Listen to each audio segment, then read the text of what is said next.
এই যে প্রিয় শিক্ষার্থীবৃন্দ, আজকের তোমাদের এই অনলাইন ক্লাসে তোমাদের সবাইকে স্বাগত জানাচ্ছি। আজকে তোমাদের একাদশ দ্বাদশ শ্রেণীর জৈব রসায়ন পড়াবো। মূলত তোমাদের কেন্দ্রাকর্ষী প্রতিস্থাপন বিক্রিয়া, যেটাকে আমরা নিউক্লিওফিলিক সাবস্টিটিউশন রিঅ্যাকশন বলে থাকি, সংক্ষেপে SN1 বিক্রিয়া। এই বিক্রিয়াগুলো আমরা দেখাতে চাই। প্রথমে দেখো প্রতিস্থাপন বিক্রিয়া। তোমরা খুব সবাই জানো যে যদি কোনো জৈব যৌগ থেকে এক বা একাধিক পরমাণু বা মূলক অন্য কোনো পরমাণু বা মূলক দ্বারা প্রতিস্থাপিত হয়, তাহলে আমরা সেই ধরনের বিক্রিয়াগুলোকে বলছি প্রতিস্থাপন বিক্রিয়া। জৈব রসায়নের ক্ষেত্রে এই যে তোমার এই প্রতিস্থাপন বিক্রিয়াটা হতে পারে ইলেকট্রোফাইল দ্বারা প্রতিস্থাপিত হতে পারে, নিউক্লিওফাইল দ্বারা হতে পারে, আবার অনেক সময় ফ্রি রেডিক্যাল দ্বারা হতে পারে। তো ইলেকট্রোফাইল, নিউক্লিওফাইল এবং ফ্রি রেডিক্যাল দ্বারা যখন প্রতিস্থাপিত হয়, তখন আমরা সেই বিক্রিয়াগুলোকে electrophilic substitution reaction, free radical substitution reaction, nucleophilic substitution reaction বলে থাকি। মূলত তোমাদের আমাদের আজকের ক্লাসের ফোকাস থাকবে কেন্দ্রাকর্ষী অর্থাৎ নিউক্লিওফিলিক সাবস্টিটিউশন রিঅ্যাকশনের উপরে।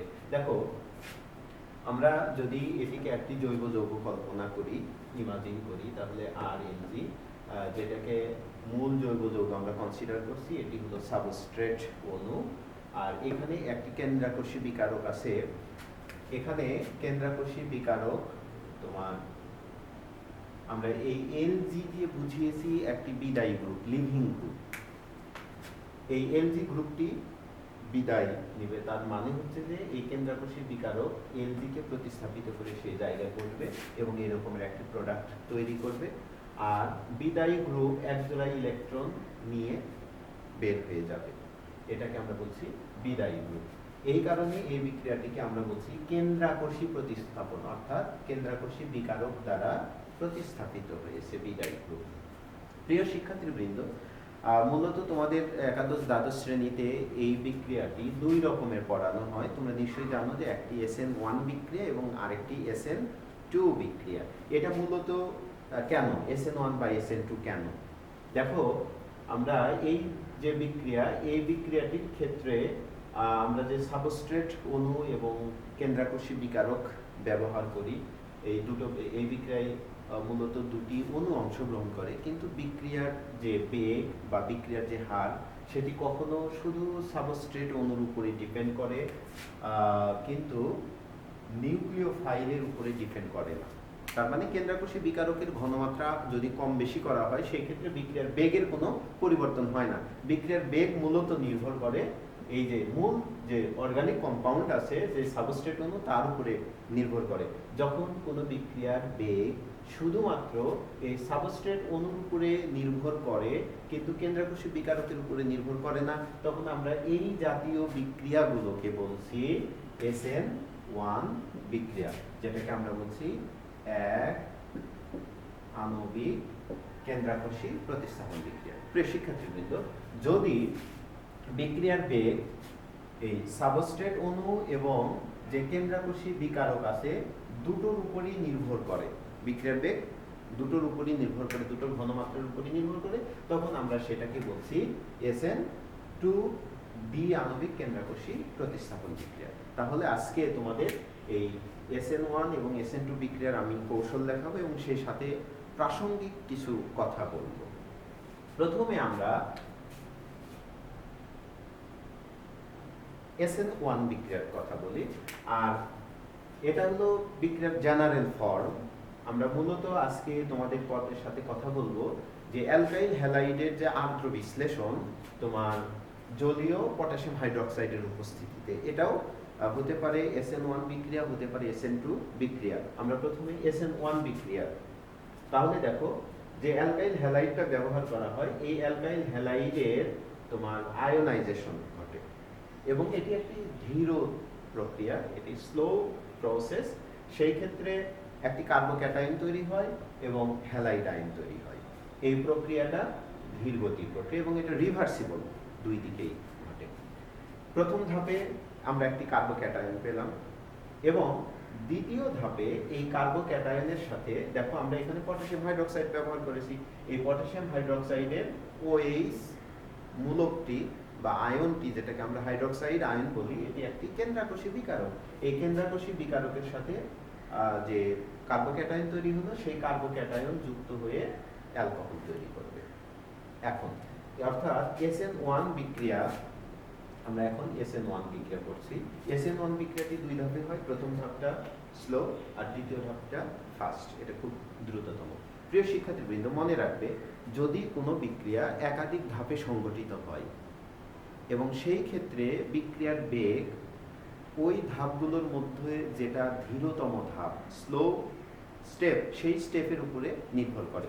অর্থাৎ এই বিক্রিয়া দুটি ধাপে হয় এবং তার মধ্যে প্রথম ধাপটা স্লো, এই ধাপের উপরেই বিক্রিয়ার বেগ নির্ভর করবে। তাহলে এই ধাপে দেখো শুধুমাত্র অ্যালকাইল হ্যালাইড আছে, অ্যালকাইল হ্যালাইডের ঘনমাত্রার উপরে বিক্রিয়ার বেগ নির্ভর করবে, যে কারণে আমরা এটাকে বলছি এক আণবিক কেন্দ্রাকোষী প্রতিস্থাপন বিক্রিয়া। অর্থাৎ এটি প্রথম ক্রম অনুসরণ করবে, ফার্স্ট অর্ডার রিঅ্যাকশন দিস। এবার যেহেতু প্রথম ধাপে কার্বোক্যাটায়ন তৈরি হয়, তার মানে প্রিয় শিক্ষার্থীবৃন্দ, কার্বোক্যাটায়নের ধরনের উপরে ভিত্তি করে মূলত আমরা SN1 বিক্রিয়া, কোন ধরনের অ্যালকাইল হ্যালাইডগুলো SN1 বিক্রিয়া ফেভার করবে, বেশি দিবে, সেটা মূলত নির্ভর করবে কার উপরে? কার্বোক্যাটায়নের উপরে। দেখো প্রিয় শিক্ষার্থীবৃন্দ, এইটা হলো মিথাইল কার্বোক্যাটায়ন এবং এটি একটি 3 ডিগ্রি কার্বোক্যাটায়ন।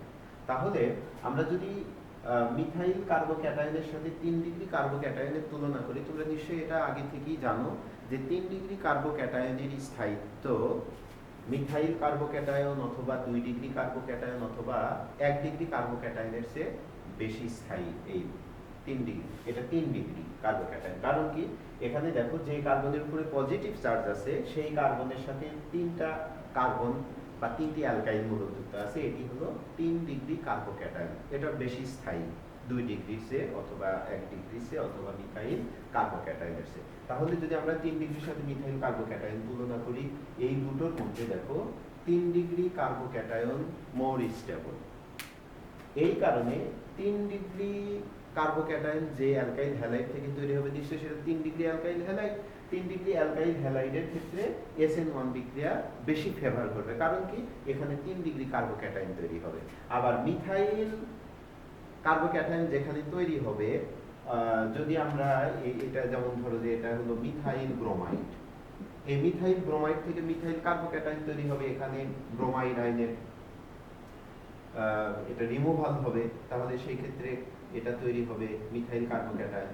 এইটা SN1 বিক্রিয়া ফেভার করবে না, 3 ডিগ্রি ক্ষেত্রে SN1 বিক্রিয়া ফেভার করবে। তাহলে আমরা বলতে পারি যে SN1 বিক্রিয়ার ক্ষেত্রে যে ক্রম হবে, সেই ক্রমটা হলো 3 ডিগ্রি অ্যালকাইল হ্যালাইড, এরপরে 2 ডিগ্রি অ্যালকাইল হ্যালাইড, তারপরে 1 ডিগ্রি অ্যালকাইল হ্যালাইড, এরপরে হলো তোমার মিথাইল হ্যালাইড, যেটা সেটা হলো, এটা হলো SN1 বিক্রিয়ার ক্ষেত্রে ক্রম। তাহলে নিশ্চয়ই তোমরা বুঝতে পেরেছো। এইবার আসো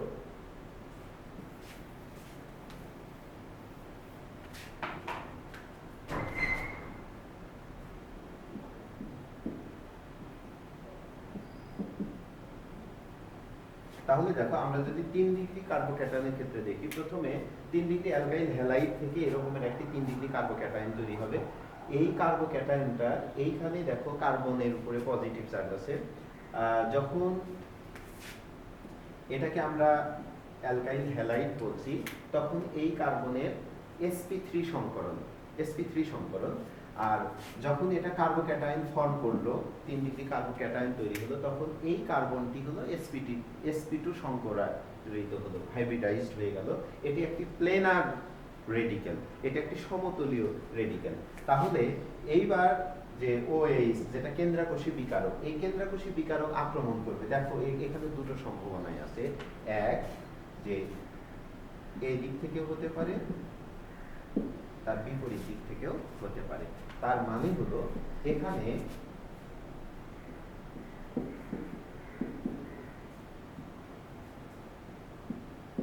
এটাও তৈরি হতে পারে অথবা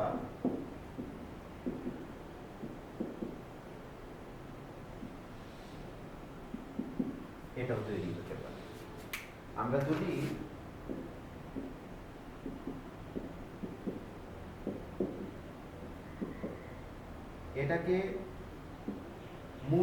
সাবস্ট্রেট অণু বিবেচনা করি তাহলে দেখো এটার গঠন এরকমের, ত্রিমাত্রিক গঠনটা এরকমের। আমি ত্রিমাত্রিক গঠন দেখাচ্ছি না, স্টেরিওকেমিস্ট্রির আসপেক্টে দেখাচ্ছি না, সেটা সময় সাপেক্ষ ব্যাপার।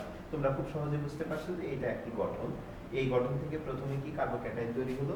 এই কার্বোক্যাটাইন তৈরি হবার পর নিউক্লিওফাইল দুই দিক থেকে আক্রমণের একটা সম্ভাবনা আছে। যখন আক্রমণটা এই দিক থেকে হলো তখন এই যৌগ, আর যদি আক্রমণটা ঠিক তার বিপরীত দিক থেকে হয় তখন এই যৌগ। এই যৌগের দ্বিতীয় তোমার প্রথম যৌগের গঠনটা একেবারে মূল সাবস্ট্রেট অণুর অনুরূপ। এটাকে আমরা বলছি রিটেনশন অফ কনফিগারেশন। অর্থাৎ এই ক্ষেত্রে মূল যৌগের ত্রিমাত্রিক গঠন এবং উৎপন্ন যৌগের ত্রিমাত্রিক গঠন একই রকমের। এটাকে আমরা বলছি কি যে কনফিগারেশন অক্ষুণ্ণ আছে, রিটেনশন অফ কনফিগারেশন। আর যদি আক্রমণটা এই দিক থেকে হয়, বিপরীত দিক থেকে হয়, তখন দেখো এই রকমের একটি যৌগ তৈরি হলো। এই যৌগের গঠন এবং শুরুর যে মূল যৌগ তার গঠন সম্পূর্ণ বিপরীত। এটা স্টেরিওকেমিস্ট্রির ভাষায় এটাকে যদি আমি আর যৌগ বলি তাহলে এটা হবে এস কনফিগারেশনের যৌগ। এটি যদি এস হয় তাহলে এটা হবে আর। এই ক্ষেত্রে কি হলো, ইনভার্সন অফ কনফিগারেশন, তার মানে ত্রিমাত্রিক গঠনটা উল্টে গেল। তাহলে SN1 বিক্রিয়ার ক্ষেত্রে দুটো সম্ভাবনাই থাকে, রিটেনশন অফ কনফিগারেশনও হতে পারে, আবার ইনভার্সন অফ কনফিগারেশনও হতে পারে। তবে এটা কখনো 50% হয় না, যে এটাও 50% এটাও 50%, সেটা রিয়ার কেস। কারণ এখানে যে তোমার কার্বোক্যাটাইন তৈরি হলো দুই দিক থেকে সম্ভাবনা আছে, কিন্তু সেটা একেবারেই সমান না, সেটা আবার অন্য আলোচনা, সেটা পরে হবে। তাহলে দেখো এটাই গেল মোটামুটি SN1 বিক্রিয়া বা এক আণবিক প্রতিস্থাপন বিক্রিয়া। তাহলে যদি আমি সামারি বলি, এটি দুই ধাপে হয়। প্রথম ধাপে কার্বোক্যাটাইন, দ্বিতীয় ধাপে নিউক্লিওফাইলের সাথে যুক্ত হবে। আবার এখানে মোটামুটি বিক্রিয়ার যে অর্ডার সেটাও দেখানো হলো যে 3 ডিগ্রি সবচেয়ে বেশি হবে SN1 বিক্রিয়া ফেভার করবে, আর 1 ডিগ্রি বা মিথাইল অ্যালকাইল হ্যালাইড সবচেয়ে কম প্রদর্শন করবে এই বিক্রিয়াটি। এরপরে আমরা কথা বলতে চাই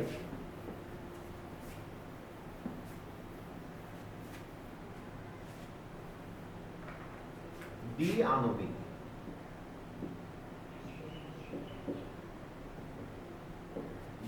যেটা SN2 বিক্রিয়া। সেই ক্ষেত্রে বিক্রিয়ার বেগ সাবস্ট্রেট অণুর ঘনমাত্রার উপরেও নির্ভর করবে, আবার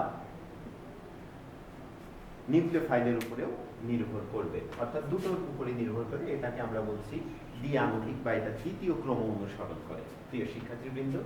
আর এই বিক্রিয়াটি এক ধাপেই হবে।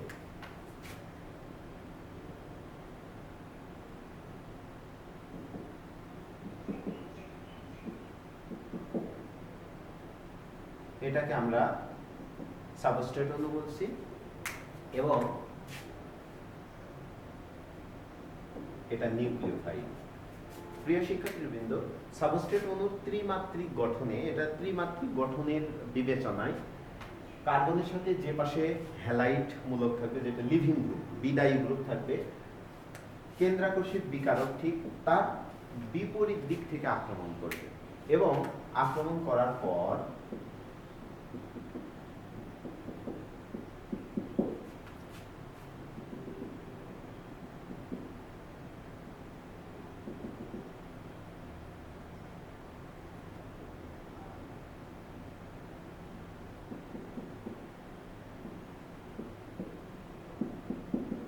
এরকমের একটা ট্রানজিশন স্টেট, যেটাকে অন্তর্বর্তী একটি অবস্থা তৈরি হবে, যেই ক্ষেত্রে দেখো কার্বনের সাথে মনে হচ্ছে যে 5টা সিগমা বন্ড ফর্ম করেছে। আসলে এটি একটি অন্তর্বর্তী এবং অস্থায়ী একটি ইন্টারমিডিয়েট, এটা যৌগ না, যৌগ তৈরি হওয়ার একটা পূর্ববর্তী স্টেজ, রিঅ্যাকশন মেকানিজম এটা বোঝানো হয়।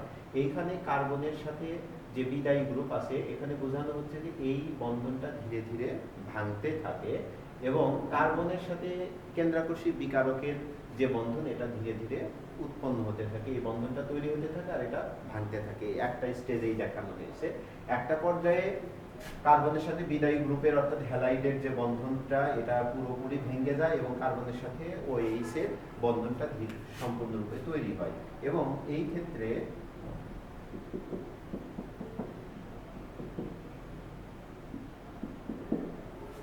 এটা দেখো প্রথম যৌগের ত্রিমাত্রিক বিন্যাস গঠন এবং শেষ যৌগের ত্রিমাত্রিক গঠনটা সম্পূর্ণ বিপরীত।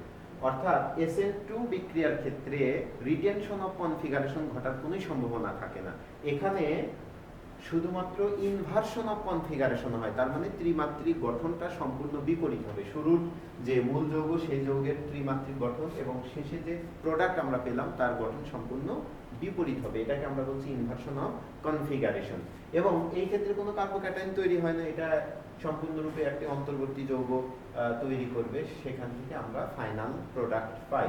তাহলে আমি কেন এখানে উদাহরণ হিসেবে 3 ডিগ্রি না নিয়ে মিথাইল কার্বোক্যাটায়ন সরাসরি তোমার মিথাইল হ্যালাইড নিয়েছি? মূলত মিথাইল হ্যালাইড SN2 বিক্রিয়া বেশি ফেভার করে, অথবা 1 ডিগ্রি অ্যালকাইল হ্যালাইডটা এই বিক্রিয়াটা বেশি ফেভার করে।